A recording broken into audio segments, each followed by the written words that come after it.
Hey, this is a really cool question. Look, there are no stupid questions on here, okay? I had to ask all of these.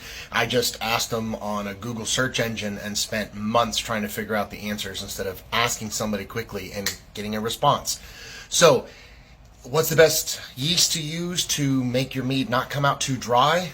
Two parts. Yeast does one thing. It eats sugar. It eats sugar and it creates CO2, the little bubbles, and alcohol, right? So if left to its own devices, it will eat the available sugar until there's no sugar, so there's no sweetness left to create alcohol. So you'd have to stop the yeast before it ate through all the sugar.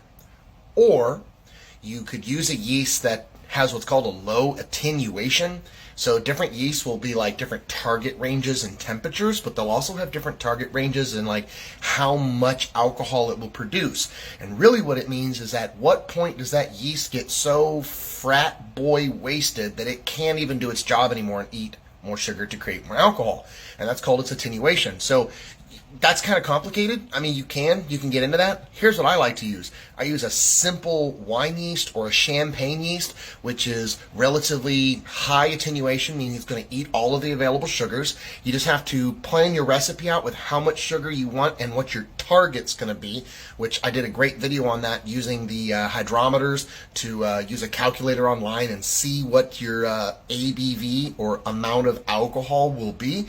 And it's a little complicated, but it's not difficult. Get on YouTube, watch a couple of cool videos, and man, it'll click just like that.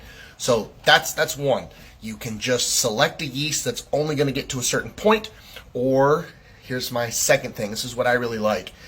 Let the yeast go. Let it eat the available sugar. What you have will be very, very dry. Dry just meaning there's no sugar there, so it's dry on the palate. It's not sweet. And then when you put it into the bottle or into the glass, back sweeten. And on back sweetening, just go watch. I have a video. If you just kind of scroll down a little bit, it says back sweetening.